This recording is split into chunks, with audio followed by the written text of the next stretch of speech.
Sir, ಇನ್ನು ಧರ್ಮಸ್ಥಳ ಅದರ ಜೊತೆಗೆ ವೀರೇಂದ್ರ ಹೆಗಡೆಯವರ ಒಂದಷ್ಟು ಆಸ್ತಿ ಈ ವಿಚಾರಕ್ಕೆ ಸಂಬಂಧಪಟ್ಟಂತೆ ನಾವು ಕಳೆದ ಒಂದೆರಡು ದಿನಗಳಿಂದ ಮಾತಾಡ್ತಾ ಇದ್ದೀವಿ. ಒಂದಷ್ಟು ಸುದ್ದಿಗೋಷ್ಠಿಗಳಾಗ್ತಾ ಇದೆ ಬೇರೆ ಬೇರೆ ಕಡೆ, ಅದರ ಜೊತೆಗೆ ಒಂದಷ್ಟು ಸಮಾವೇಶಗಳಾಗ್ತಾ ಇದೆ. ಈ ಹೋರಾಟಗಾರರು ಏನಿದ್ದಾರೆ ಇವರು ವೀರೇಂದ್ರ ಹೆಗಡೆಯವರ ಆಸ್ತಿ, ಅದರ ಜೊತೆಗೆ ಧರ್ಮಸ್ಥಳ ಆಸ್ತಿ, ಅಣ್ಣಪ್ಪ ದೇವರು, ಅದರ ಮಂಜುನಾಥ ಸ್ವಾಮಿ, ಈ ಆಸ್ತಿ ವಿಚಾರಕ್ಕೆ ಸಂಬಂಧಪಟ್ಟಂತೆ ಕರೆಕ್ಟಾಗಿ ತನಿಖೆ ಆಗಬೇಕು ಅಂತ ಹೇಳಿ ಸಾಕಷ್ಟು ವರ್ಷಗಳಿಂದ ಹೋರಾಟ ಮಾಡ್ಕೊಂಡು ಬಂದಿದ್ದಾರೆ. ಕೇಂದ್ರ ಸರ್ಕಾರಕ್ಕೂ ಕೂಡ ಮನವಿ ಮಾಡಿದ್ದಾರೆ, ರಾಜ್ಯ ಸರ್ಕಾರಕ್ಕೂ ಕೂಡ ಹಲವಾರು ಬಾರಿ ಮನವಿ ಮಾಡಾಗಿದೆ.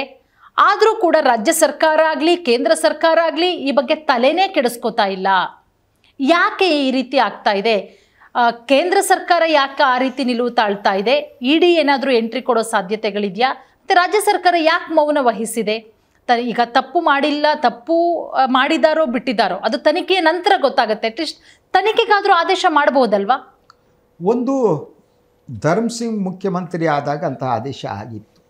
ಓಕೆ, ಹಾಂ. ಆದರೆ ಅದನ್ನು ಮುಂದೆ ಸರ್ಕಾರಗಳು ಅದನ್ನ ಫಾಲೋ ಅಪ್ ಮಾಡಿಲ್ಲ. ಅಂದ್ರೆ ತನಿಖೆ ಆಗಬೇಕು ಅಂತ ಆದೇಶನ ಸರ್? ಇಡೀ ಇದ್ರ ಬಗ್ಗೆ ಯಾಕೆಂದ್ರೆ ಇಲ್ಲಿ 2-3 ವಿಚಾರಗಳು ಸೇರಿವೆ. ಒಂದು, ಧರ್ಮಸ್ಥಳದ ವೀರೇಂದ್ರ ಹೆಗಡೆ ಕುಟುಂಬದ ಏನು ಬಿಸಿನೆಸ್ ಇದೆ, ಬೇರೆ ಬೇರೆ ವ್ಯವಹಾರಗಳಿವೆ, ಹಣಕಾಸಿನ ವ್ಯವಹಾರಗಳು, ಬೇರೆ ಬೇರೆ ಸಂಸ್ಥೆಗಳು ಅದನ್ನು ನಡೆಸ್ತಾ ಇರುವ ಬಗ್ಗೆ, ಅಲ್ಲಿ ಮೀಸಲಾತಿ ಕೊಡಲಾಗುತ್ತೋ ಇಲ್ವೋ ಇತ್ಯಾದಿ ಇಶ್ಯೂಗಳು ಒಂದು ಕಡೆ ಇದೆ. ಇನ್ನೊಂದು ಕಡೆ ನಾವು ನಿನ್ನೆ ಮಾತನಾಡಿದಾಗೆ ದೇವರ ಆಸ್ತಿ ಇದೆಯಲ್ಲ, ಅದು ಅವರ ವೈಯಕ್ತಿಕ ಆಸ್ತಿಯಾಗಿ ಪರಿವರ್ತನೆಯಾದ ವಿಚಾರ ಇದೆ. ಖಂಡಿತ. there are 2 issues. ಹೌದು. ಸಾಧಾರಣವಾಗಿ ಹಿಂದೂ ದೇವಾಲಯಗಳಲ್ಲಿ ದೇವಸ್ಥಾನಗಳಿಗೆ ಸಂಬಂಧಪಟ್ಟ ಆಸ್ತಿ ಇದೆಯಲ್ಲ, ಅದು ದೇವರ ಹೆಸರಲ್ಲೇ ಇರಬೇಕು. ಹೌದು. ಅದು ಮಂಜುನಾಥ ಸ್ವಾಮಿ ದೇವಸ್ಥಾನ ಆದರೆ ಈ ಆಸ್ತಿ ಮಂಜುನಾಥ ಸ್ವಾಮಿಗೆ ಸೇರಿದ್ದು, ಪಹಣಿಯಲ್ಲಿ ಅದೇ ಹೆಸರು ಇರುತ್ತೆ. ಅದು ಗಣೇಶನಿಗೆ ಸೇರಿದ್ದರೆ ಗಣೇಶನ ದೇವಸ್ಥಾನ, ಆದರೆ ಲಕ್ಷ್ಮೀ ದೇವಸ್ಥಾನ ಅವ್ರವ್ರ ದೇವರಿಗೆ ಸೇರಿರುತ್ತೆ. ಸೊ ಅದನ್ನು ನಡೆಸೋದಕ್ಕೆ ಒಂದು ಕಮಿಟಿ ಇರುತ್ತೆ. ದೇವಸ್ಥಾನಗಳಿಗೆ ಮೊಕ್ತೇಸರ್ ಅಂತ ಇರ್ತಾರೆ, ಕಮಿಟಿಗಳಿರ್ತವೆ. ಸೊ ಮೊಕ್ತೇಸರರು ಅದನ್ನು ನಿರ್ವಹಣೆ ಮಾತ್ರ ಮಾಡ್ತಾರೆ, ಅದು ಅವ್ರ ವೈಯಕ್ತಿಕ ಆಸ್ತಿ ಆಗಲ್ಲ. ಈಗ ಭಾಳಷ್ಟು ಕಡೆ ನಮ್ಮ ಮಲೆನಾಡು ಕೂಡ ಅಡಿಕೆ ತೋಟಗಳೆಲ್ಲ ದೇವಸ್ಥಾನಗಳಿಗಿವೆ. ಅದಿದ್ದರೆ ಆ ಮೊಕ್ತೇಸರ್ ಇನ್ಯಾರೋ ಅದನ್ನು ನಿರ್ವಹಣೆ ಮಾತ್ರ ಮಾಡ್ತಾರೆ ಅವರು. ಇದು ಹಿಂದೂ ದೇವಸ್ಥಾನಗಳು ಏನಿದೆ ಅದರ ನಿರ್ವಹಣೆಯ ವಿಧಾನ ಅದು ಆ ಮೊಕ್ತೇಸರಿಗಾಗಲಿ ನಿರ್ವಾಹಕರಿಗಾಗಿ ಸೇರಲ್ಲ. ಸೊ ಈ ಸಂಪ್ರದಾಯವನ್ನು ಗಮನಿಸಿದರೆ, ಸೊ ಈ ಒಂದು ಧರ್ಮಸ್ಥಳದ ಆಸ್ತಿಗಳು ಏನಿವೆ, ಮೂಲ ಆಸ್ತಿಗಳು ಅದು ಧರ್ಮಸ್ಥಳ ಮಂಜುನಾಥ ದೇವರು ಮತ್ತು ಅಣ್ಣಪ್ಪ ದೇವರಿಗೆ ಸೇರಿದ್ದು. ಅದು ವೀರೇಂದ್ರ ಹೆಗಡೆಯವರ ಕುಟುಂಬದ ವೈಯಕ್ತಿಕ ಆಸ್ತಿಯಾಗಿ ಪರಿವರ್ತನೆ ಯಾಕಾಯಿತು? ಹೌದು, ಅದು ಸರಿನಾ ಅನ್ನೋ ಪ್ರಶ್ನೆ ಇದೆ. ಯಾಕೆಂದರೆ ಈಗ ಹಿಂದೂ ದೇವಸ್ಥಾನದ ಮಂಜುನಾಥನ ಆಸ್ತಿ, ಹಿಂದೂ ದೇವರ ಆಸ್ತಿ, ಅದು ಒಬ್ಬ ಜೈನ ನಿರ್ವಹಣಾಧಿಕಾರಿಗೆ ಸೇರುತ್ತೆ. ಅದು ಹೇಗೆ ಅಂದರೆ, ಈಗ ಒಂದು ಕಟ್ಟಡ ಇದೆ ಅಂದ್ಕೊಳ್ಳಿ, ನಮ್ಮದೊಂದು ಕಟ್ಟಡ ಇದೆ, ನಾವು ಆ ಕಟ್ಟಡವನ್ನು ನೋಡ್ಕೊಳ್ಳೋದಕ್ಕೆ ಒಬ್ಬ ಚೌಕಿದಾರನ್ನು ನೇಮಿಸಿರ್ತೀವಿ. ಆಸ್ತಿ ಯಾರ್ದು? ನಮ್ಮದು. ಚೌಕಿದಾರ ಮಾಡ್ಕೊಂಡ್ರಿ ನೋಡೋದಷ್ಟೇ ಕೆಲಸ. ಹೌದು. ಚೌಕಿದಾರ ಕಾಯಬೇಕಾದವನು, ತಾಯನು ಕಾಯಬೇಕಾದ ಆಸ್ತಿಯನ್ನು ತನ್ನದನ್ನಾಗಿ ಆಗಿಸಿಕೊಂಡ್ರೆ ಅದು ಕಾನೂನಿನ ಬಾಹಿರ ಅಲ್ವಾ? ವೈಯಕ್ತಿಕ ಆಸ್ತಿ ಹಾಗಾಗುತ್ತೆ. ಇದನ್ನು ಇನ್ನೊಂದು ಅರ್ಥ ನೋಡೋಣ. ನಾವು ಧರ್ಮಸ್ಥಳಕ್ಕೆ ಹೋಗುವವರು ಅಲ್ಲಿ ಹುಂಡಿಗೆ ಹಣ ಹಾಕ್ತೀವಿ. ಹೌದು ಸರ್, ಅಲ್ವಾ? ಆ ಹುಂಡಿಯ ಹಣದಿಂದ ಯಾರು ನಿರ್ವಾಹಕರಿದ್ದಾರೆ ಅವರು ಆಸ್ತಿ ಮಾಡಿದರೆ ಅದು ಹಿಂದೂ ಸಮುದಾಯಕ್ಕೆ ಸೇರಬೇಕೋ ಇನ್ನೊಂದು ಧರ್ಮಕ್ಕೆ, ಜೈನ ಧರ್ಮ ಪ್ರತ್ಯೇಕ ಧರ್ಮ, ಅವ್ರಿಗೆ ಸೇರಬೇಕೋ? ಹಿಂದೂ ಧರ್ಮ. ನಾವು ಧರ್ಮಸ್ಥಳಕ್ಕೆ ಹೋದರೆ ನಾವು ಹುಂಡಿಗೆ ಹಾಕುವ ಹಣ ದೇವರ ಪೂಜೆ ಮಾಡೋದೇನಿದೆ ಅದು ಆ ದೇವಸ್ಥಾನದ ನಿರ್ವಹಣೆಗೆ ಮತ್ತೊಂದಕ್ಕೆ ಯೂಸ್ ಆಗುತ್ತೆ. ಖಂಡಿತ, ಐ ಅಗ್ರಿ.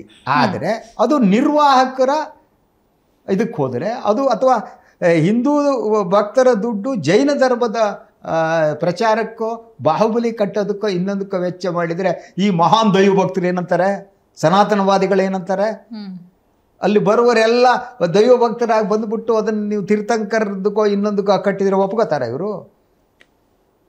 ಒಪ್ಕೋತಾರೆ? ಈ ಪ್ರಶ್ನೆಗಳಿವೆ. ಇದು ಒಂದು ಪಾರ್ಟು ಈ ದೇವಸ್ಥಾನದ ಆಸ್ತಿಗೆ ಸಂಬಂಧಪಟ್ಟ ಹಾಗೆ. ಎರಡನೇದು ನಾನು ಇನ್ನೇನು ಮಾತಾಡಿದಾಗೆ ನಾವು ಭೂಹೀನರು ಅಂಥೇಳಿ ಸರ್ಕಾರದ ಆಸ್ತಿಯನ್ನು ಹೊಡೆದ ಲಪಟಾಯಿಸಿದ ಆರೋಪ ಇದೆ. ಅದಾದರೂ ಒಂದು ತಾರ್ಕಿಕ ಅಂತ ತಿಳ್ಕೋಬೇಕಲ್ವಾ? ವೀರೇಂದ್ರ ಹೆಗ್ಗಡೆ ಅವರ ಒಬ್ಬರ ಸಹೋದರರು ನನಗೆ ಆಸ್ತಿನೇ ಇಲ್ಲ ಅಂತ ಹೇಳಿದ ನಿಜಾನ ಅದು? ಆಸ್ತಿನೇ ಇಲ್ಲ ಅಂಥೇಳಿ ಸರ್ಕಾರಿ ಆಸ್ತಿಯನ್ನು ತಗೊಂಡು ದೇವರ ಆಸ್ತಿಯನ್ನು ತಮ್ಮ ಆಸ್ತಿಯನ್ನಾಗಿ ಪರಿವರ್ತನೆ ಮಾಡ್ಕೊಂಡಿದ್ದು ಒಂದು. ನಂತರ ಈ ದೇವರ ಆಸ್ತಿಯಿಂದನೋ ದುಡ್ಡಿನಿಂದ ಬಂದ ಇದೇನಿದೆ ಅದರಿಂದ ನೀವು ಹಲವಾರು ಸಂಸ್ಥೆಗಳನ್ನ ಕಟ್ಟಿದ್ದೀರಿ ಅಲ್ವಾ? ಒಂದು ನೀವೊಂದು ಸೇರಿದವರು ಬಡ್ಡಿ ವ್ಯವಹಾರ ಮಾಡ್ಬೋದೋ ಮಾಡಬಾರ್ದು ಅನ್ನೋ ಪ್ರಶ್ನೆ ಇದೆ. ದೇವರ ಸನ್ನಿಧಾನದಲ್ಲಿರುವವರು, ದೇವರ ತಲೆ ಮೇಲೆ ನೀರು ಹಾಕ್ಬಿಟ್ಟು ಇರಬೇಕಾದವರು, ಗಂಧಾಕ್ಷತೆ ಮಾರಾಟ ಮಾಡ್ಕೊಂಡು ಇರಬೇಕಾದವರು, ನೀವು ಅದು ಹೇಗೆ ಬಡ್ಡಿ ವ್ಯವಹಾರ ಮಾಡ್ತೀರಿ? ಅದು ಬಡ್ಡಿ ವ್ಯವಹಾರ ಅಂದರೆ ಅದಕ್ಕೆ ನೀವು ವಿಧಿಸುವಂತಹದ್ದು ಏನಿದೆ ಚಕ್ರ ಬಡ್ಡಿ, ಇದು ನಿಮ್ಮ ಹಣವೋ ಅಲ್ಲ, ನೀವು ಬೇರೆ ಕಡೆಯಿಂದ ತಗೊಂಡು ಆ ಹಣವನ್ನು ನೀವು ಇಲ್ಲಿ ಕೊಡ್ತೀರಿ. ಅದರ ನಡುವೆ ಬಡ್ಡಿ ವ್ಯತ್ಯಾಸಗಳು ಎಷ್ಟಿವೆ? ನೀವು ಮೀಟ್ರ್ ಬಡ್ಡಿ ಚಕ್ರ ಬಡ್ಡಿ ಟೈಪ್ ಹಾಕಿದರೆ ಹೇಗೆ? This is the question. ಅದರಂತೆ ಇಡೀ ಆ ಅವ್ರ ಸಂಸ್ಥೆಗಳಲ್ಲಿ ಮೀಸಲಾತಿಯನ್ನು ಇಂಪ್ಲಿಮೆಂಟ್ ಮಾಡಿದ್ದೀರಾ? ಯಾಕೆಂದರೆ ಇದ್ರದ್ದು ಐರನಿ ನೋಡಿ, ನೀವು ಯಾವುದ್ಯಾವುದು ಈ ಅಲ್ಪಸಂಖ್ಯಾತರ ಸಂಸ್ಥೆಗಳಿರ್ತವೆ, ಇವರು ಜೈನರಾದ್ದರಿಂದ ಇದು ಅಲ್ಪಸಂಖ್ಯಾತರ ಸಂಸ್ಥೆ ಕನ್ಸಿಡರ್ ಆಗುತ್ತೆ. Jains R minorities. ಹೌದು, ಅದರ ಲಾಭವನ್ನು ಪಡ್ಕೋತೀರಿ. ಆ ಮೂಲಕ ಮೀಸಲಾತಿನ ಇನ್ನೊಂದರಿಂದ ಹೊರಗಿಡೋದಕ್ಕೆ ಟ್ರೈ ಮಾಡ್ತೀರಿ. ಮೀಸಲಾತಿಯನ್ನು ಇಂಪ್ಲಿಮೆಂಟ್ ಮಾಡಲ್ಲ. ಸಿ, ನೀವು ನಿಮ್ಮ ಇನ್ಸ್ಟಿಟ್ಯೂಷನ್ ಬಳಸೋದಕ್ಕೆ ನೀವು ಜೈನ ಸಮುದಾಯಕ್ಕೆ ಪ್ರತ್ಯೇಕ ಧರ್ಮಕ್ಕೆ ಸೇರಿದವರು, ಆದರೆ ನಿಮಗೆ ಬರುವ ದುಡ್ಡು ಆಸ್ತಿ ಎಲ್ಲ ಹಿಂದೂ ಸಮುದಾಯಕ್ಕಿಂದಿದ್ದು, ದೇವರ ಹುಂಡಿಗೆ ಬಿದ್ದ ಹಣ, ಅದರಿಂದ ನೀವು ಸಾಮ್ರಾಜ್ಯ ಕಟ್ಕೋತೀರಿ.